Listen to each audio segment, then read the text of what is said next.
Hey, welcome to Codes of Harmony. So this video is titled Instagram broke. No. Let's call it Instagram tried to break my art. Okay. So as you can see, I am doing some artwork here today. And I'm going to allow you, the divine viewer, to experience and witness. As I do this, I'm going to give you a story time about how Instagram tried to break my heart. Oh, I meant art. Don't you love a pun? So, this is a collage about people who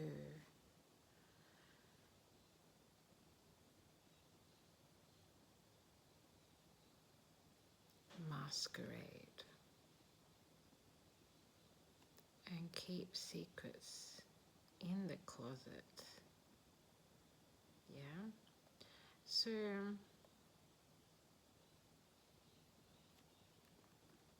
how do I start this story time? I've been an artist for as long as I can remember, since I could walk and talk. When I was a little child, people would ask me what I wanted to be, and I always, without question, responded with an artist. What do you want to be when you grow up? An artist was always the answer.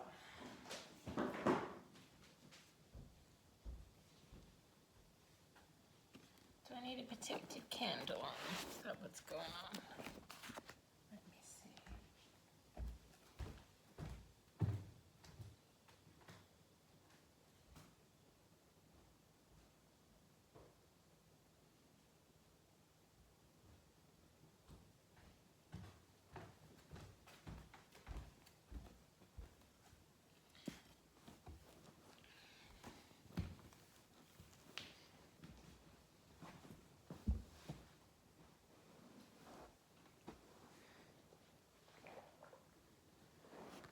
Please give me clear, divine guidance as I share this precious story.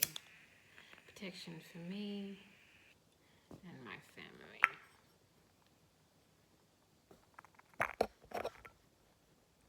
Perfect. Yeah, so let's go. Let's fuck. Oh, Wheeler, come on now. Stop swearing like that. Yeah, so I've been an artist as long as I could walk and talk. I was born with a natural talent for art. But like anything, it developed and got better and better as I practiced. As I learned more about art. As I learned more about the world and who I am within the world.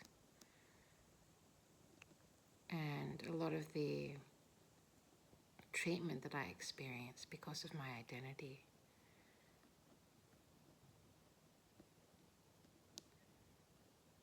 shaped and inspired my artwork.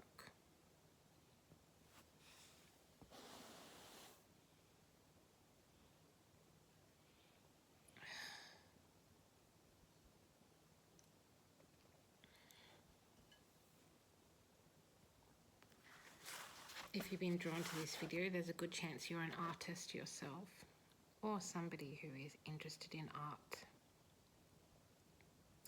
Maybe you love somebody who is an artist. Maybe you have a great collection of art.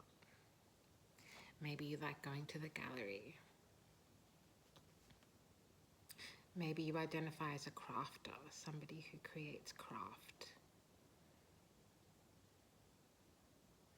My first true deep love in art was definitely photography. I got my first camera when I was 13 years old.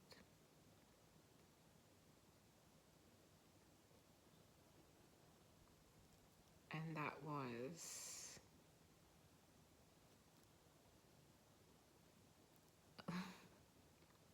that was long before everybody was photographing things with phones.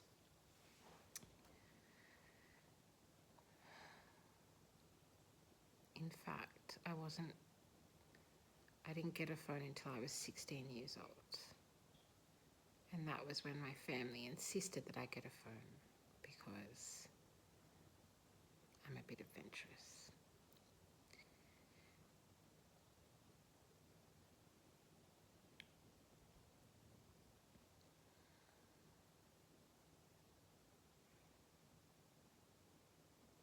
Going to the gallery has been one of my favorite things to do for the longest time. To wander around the gallery looking at different artworks, different cultures, different expressions, different times. Some of the artworks in the big galleries are from so long ago. They reflect history, her story, them story. All art is a mirror, and we are a mirror to all art.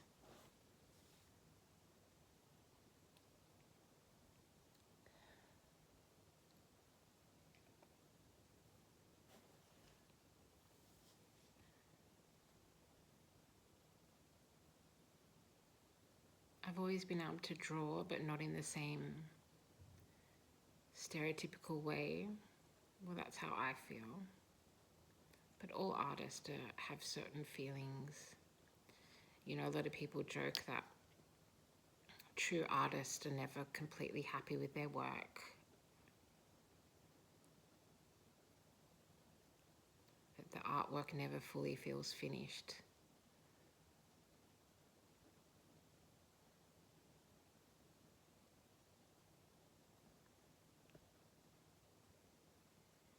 In times of change, in times of war, in times of havoc, there have always been artists that were reflecting back to the people what they were experiencing.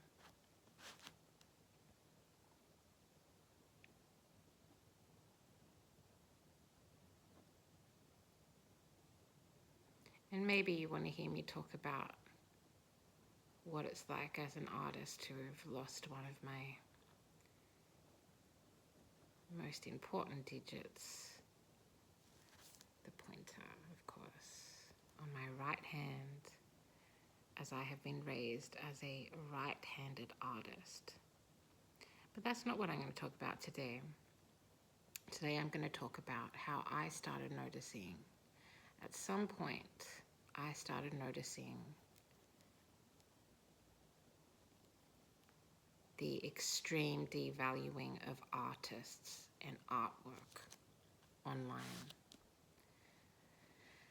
This came after running multiple art galleries, and the first art gallery that I owned was in a place called Enmore, which is right next to a place called Newtown. And that gallery, I made sure to exhibit artists that wouldn't necessarily get the foot in the door, wouldn't necessarily be accepted to exhibit in other places. People whose identity I knew was being discriminated against. I exhibited a lot of women, I exhibited a lot of disabled people, a lot of people who are members of the Rainbow Collective.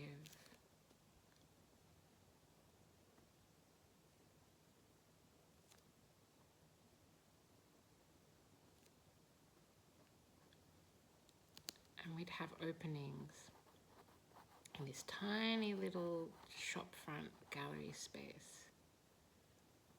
I never had proper funding.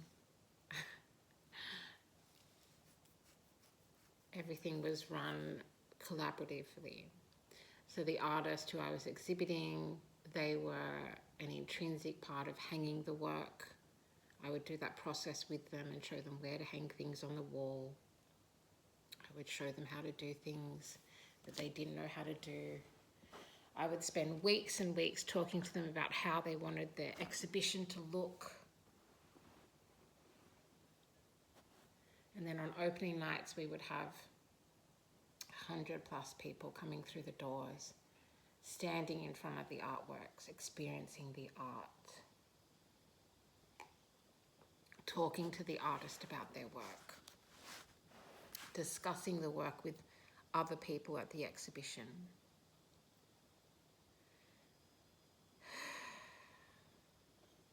Buying artwork, paying for artwork that they'd seen in that exhibition, for that artwork to be able to come home and find a place on their walls in their home. I remember seeing people stand in front of artwork and cry. I remember seeing people stand in front of artwork and be filled with emotion. And some of those emotions were very complex. I remember seeing people who you would presume were one way react to artwork in a way that told you something completely different about them. I remember the pride and excitement and joy in the artist who I exhibited. And you will notice that I'm talking from the place of a curator.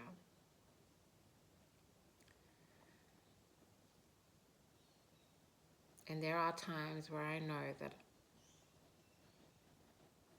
my life would be completely different if I hadn't spent a decade or more supporting other artists in Sydney, Australia.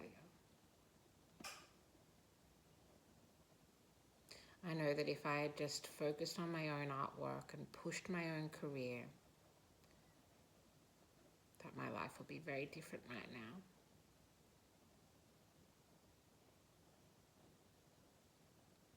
And it breaks my heart to admit that I put more faith,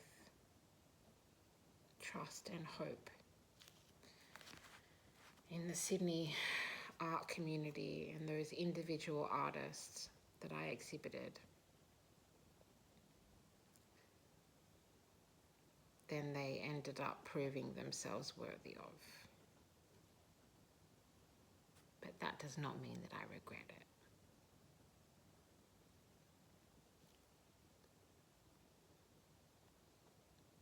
I'd have people who would volunteer to come run the bar / donation,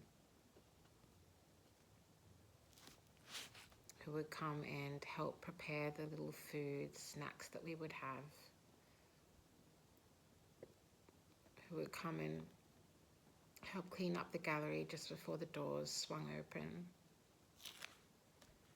I would have people volunteer to come and document and take photographs of the artwork, so the artists would then have beautiful photographs of their work and proof of their exhibition, so they could then take that to other galleries. I know a lot of artists got into art school because of photographs from exhibitions that I gave them. I know a lot of artists' careers bloomed and blossomed because I gave them their first solo exhibition, because I gave them a chance when nobody else would. When I went against the grain and intentionally, actively broke down the elitism that haunts the art world.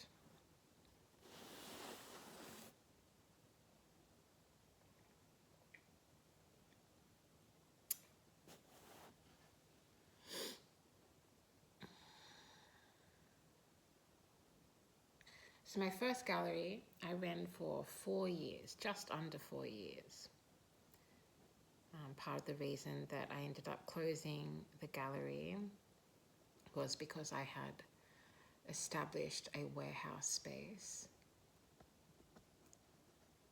with a group of other people who all identified themselves to me as creatives. Unfortunately, not all of them were being honest about why they wanted a warehouse. And we completely revolutionized and changed the warehouse community by by making it a truly creative space with studio spaces for artists, as well as space to exhibit, space to have exhibitions, space to hold meetings, community meetings, etc., as well as a stage to perform, and a stage that we engineered a wall that could swing open so that the wall could be closed and it could become a rehearsal studio and recording space. Multifunctional. I've always thought outside the box.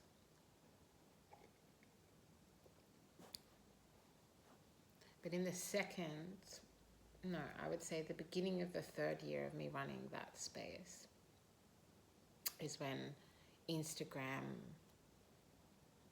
became much closer to what it is today.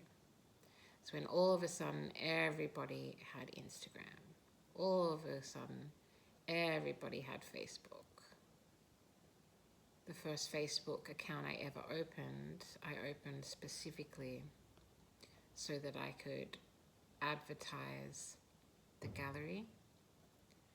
And for a gallery space that has no funding, no support from the government, no support from the local council, and just ran really on community and love and hope and DIY. DIY means do it yourself. I don't know if DIY culture is as known to people as it used to be.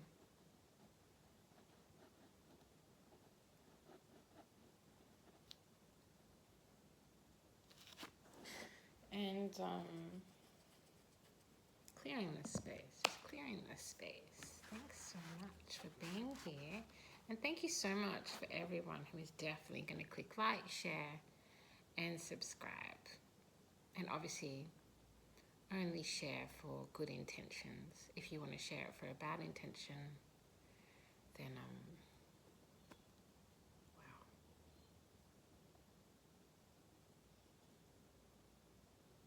Then you're still sharing my voice, aren't you?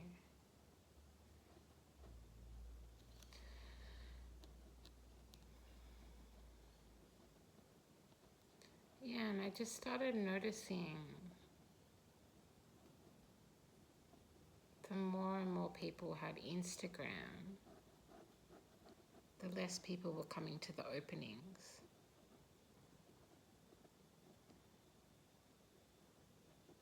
And I noticed that the artist who showed their artwork, like shared it on InstaSpam,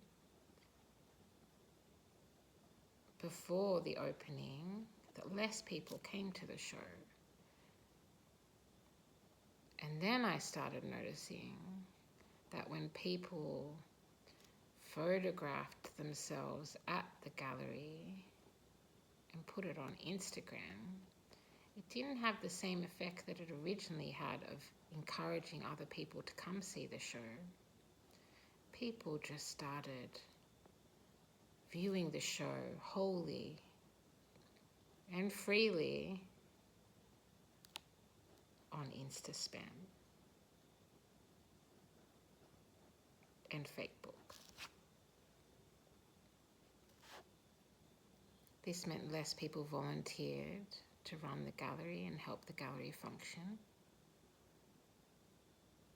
This meant the artist had less interactions directly with people, with human beings.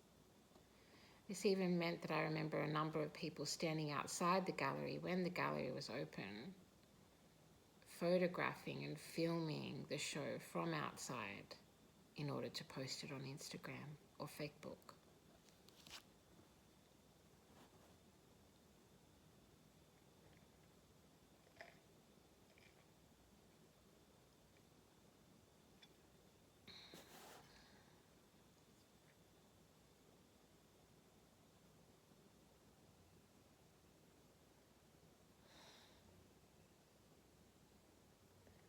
Let me think.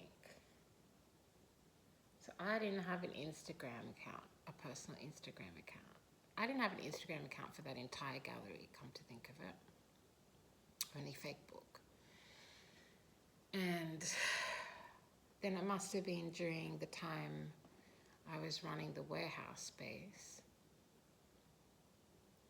so long ago now, that I started my own Insta Spam account, right?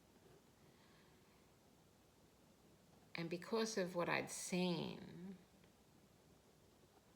because of what I'd seen, I thought about the work that I would share on Instagram.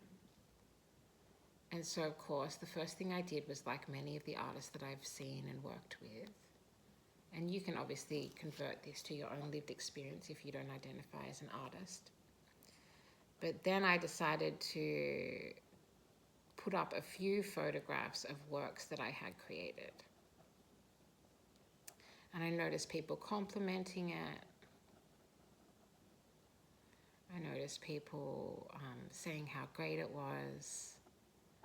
And then I noticed some people copying it. People who I don't spend time with, people who aren't close to me, and people who definitely did not come to the exhibitions of mine, my solo exhibitions that I finally started focusing on. Right? I'm hearing Shorty get inspired. I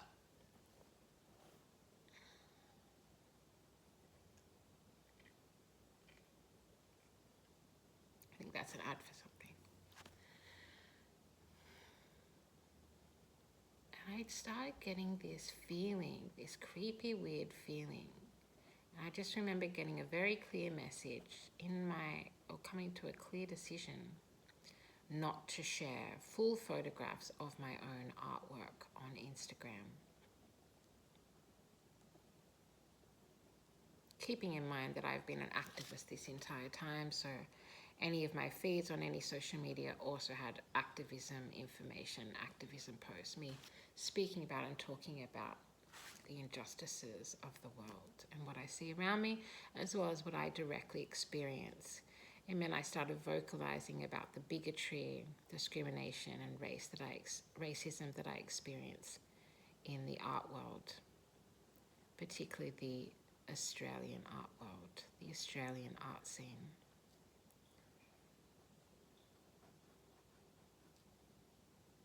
And so I started making artwork years and years ago, still now. I started making artwork that I felt okay to be sharing on Instaspam. These are artworks that disrupted, questioned. I actually started calling it my internet art. And I wanted to share things and promote myself like many of the other artists were. But I just remember seeing people put like full photographs, full documentation of their best work, particularly their best like handmade works, on Instagram, and sometimes even without even putting their name on it. None of them had watermarks, which is how you can stop people from replicating, stealing your work. Will not completely stop them, but you can definitely hinder them and make it harder for them, and definitely make it more illegal. I'm hearing Temu.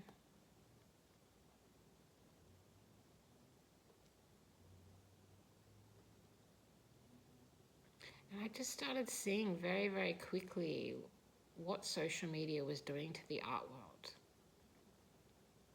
Trying to turn artists into advertisements. Trying to make us all compete. Trying to make us all scramble to get likes, shares, and comments.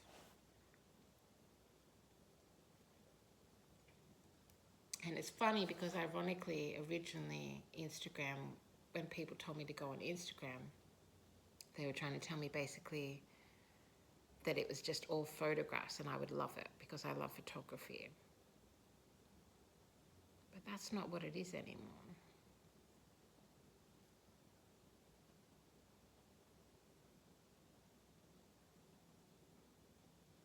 And so because I wasn't sharing, basically offering up my artwork to be stolen, replicated, and just turned into a blip between advertising screens. But this is before the term doom scrolling even existed, right? I thought, no, my art's too good for that. I thought, no, that's going to be bad for people. That's going to be bad for the art world. And gosh, it has been. It really has been. It's always been part of a money-making situation with major galleries. Because now small galleries can barely survive. And people go to major galleries to take photos of themselves in front of giant spectacle artworks. I heard somebody say once. Giant spectacle artworks that make cool photos for Insta-spam or social media. And you see it, you go to the galleries and people are like literally glued to their phone, posing and not experiencing the artwork. Very rarely do you go to a gallery and see people not holding their gosh darn phones, thinking about how they would look in front of an artwork. Very, very few people still have the ability to emotionally engage in artwork because we have put up a defense mechanism that shields, to a certain degree, the oversaturation, the overexposure, the sensitivity, sensory overload of advertising. And many, many artists have come out saying that they have found their own artwork being sold on t-shirts from Temu or being used by advertisers. I'm not even going to start talking about music here.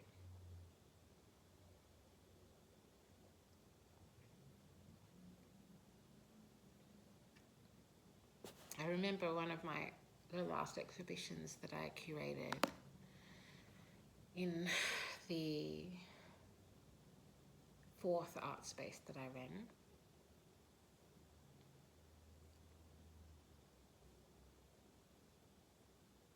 I remember somebody literally saying that they wouldn't bother to come to the show because they can see all the works online. And that artist had put in thousands of dollars. She was using oil paints, very expensive oil paints. And if you know anything about oil painting, it takes a very, very long time. She put in thousands of hours, incredible work, just beautiful, stunning artwork.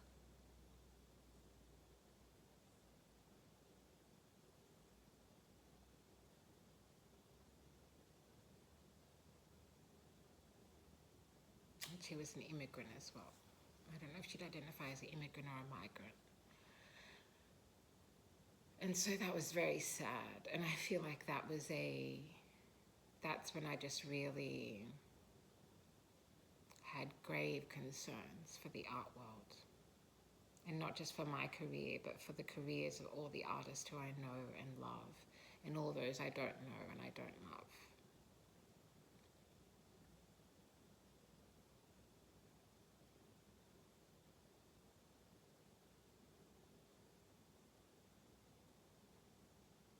And of course, the more demonstrable, the more disgusting, the more inhumane, greedy, capitalist, and harmful and unsafe a space Insta-spam became, the more my internet art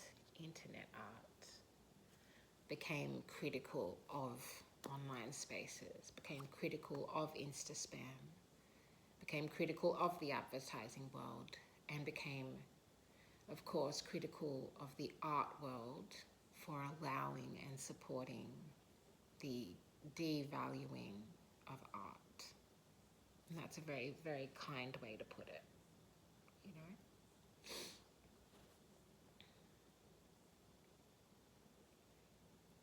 I then started seeing online exhibitions taking place. Like people just giving up and being like, yep, you can just send your artwork online. You'll never meet the curator. You'll never go to a gallery. No one will ever physically stand in front of or experience your artwork, because not all artwork is 2D as well. I actually love video art. I've been a video artist for a long time as well. And that, then when Instagram brought in videos, because there was a time where you couldn't put videos on Instaspam, that changed everything for video art. That changed everything.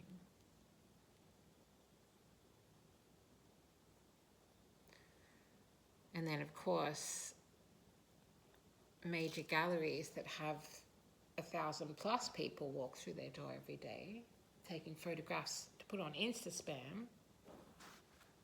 Well, of course, that made it a very unfair situation for DIY, non-for-profit, community-led grassroots spaces. Even wealthy galleries that are small started struggling.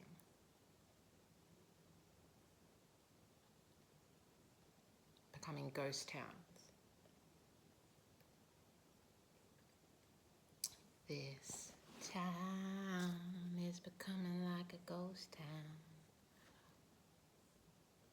This town is becoming like a ghost town.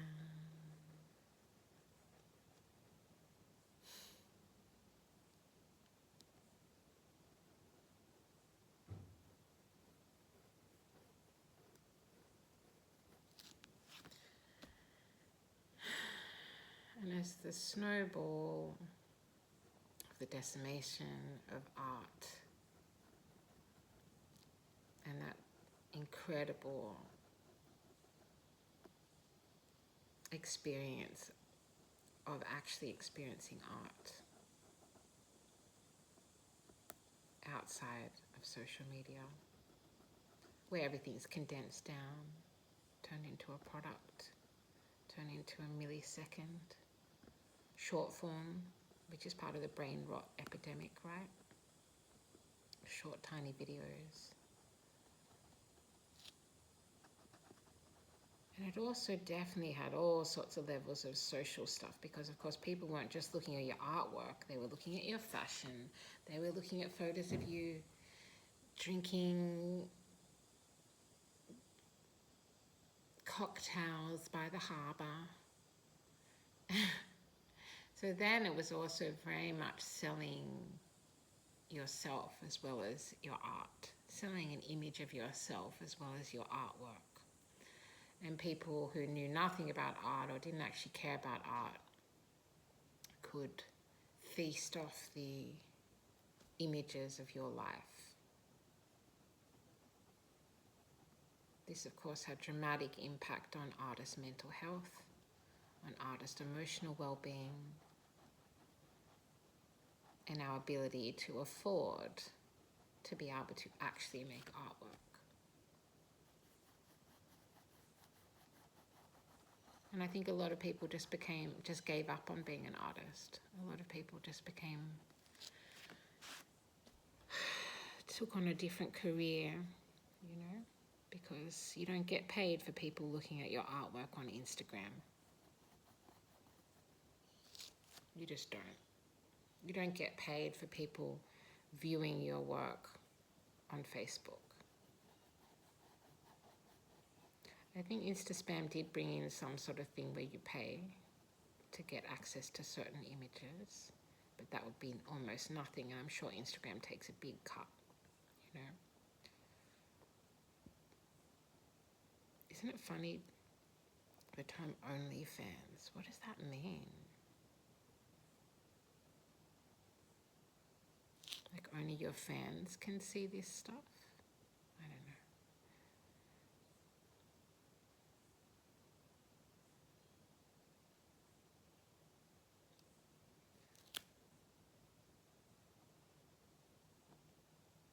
And so naturally, as I wasn't showing as much artwork,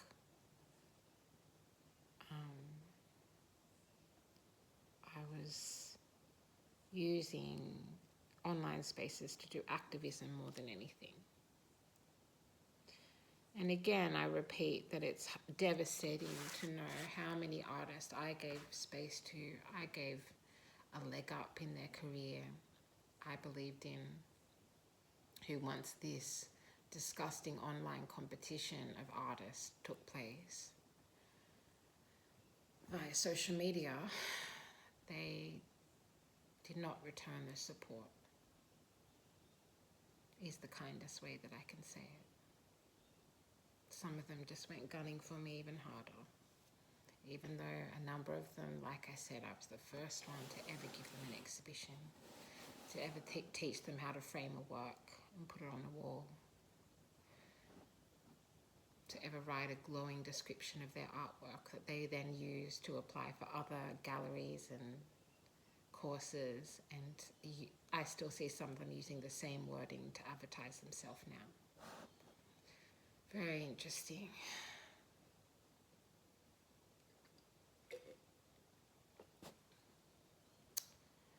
And the number, in the last 5 years, the number of black people that have come out talking about direct plagiarism, like down to people stealing black women's entire books and trying to publish them as themselves, people stealing black women's artwork and trying to sell it off as themselves, people stealing black women's concepts, their ideas, our very ideas,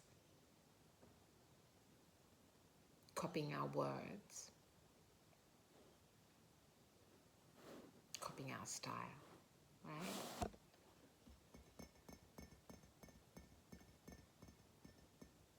And you could say that artists have always, to some degree, people have always been fascinated by artists, yeah?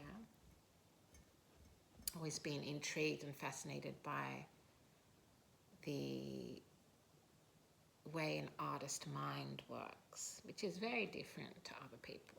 It's interesting now that I've obviously ended up realizing that I've been incredibly magical, intuitive through all of this.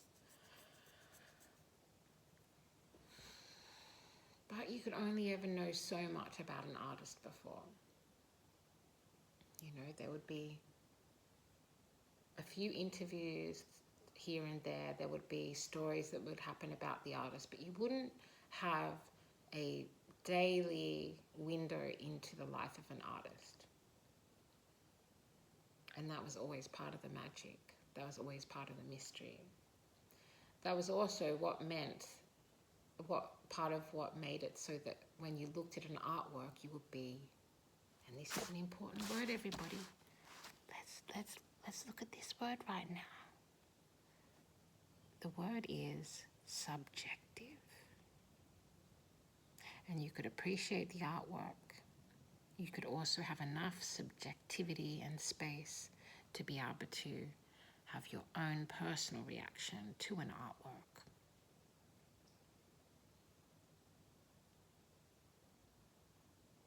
I'm also drawn to mention that I remember seeing some people who had money come into my gallery spaces, my art spaces. I call them galleries, but they were really community spaces, right? And people with money would be drawn to an artwork and they would love an artwork, and then they would see the price on it, and if it was too low, they wouldn't buy it because they were reading the label telling them that it wasn't worth as much, it wasn't as much value in it, even though they had the strongest emotional capacity, the strongest emotional reaction to those artworks. And there's something about that that's significant for the collective at this time. Yeah. Artworks also have what's called an original. So the original work, what you're seeing here is an original collage that I'm creating here. It can be photographed, it can be scanned, it can be reprinted, but because I've made it in real life, not in a phone or a computer, this is the original. This is the only original. And before I step out of this energy of graciousness, I'll finish this video right here. So much love.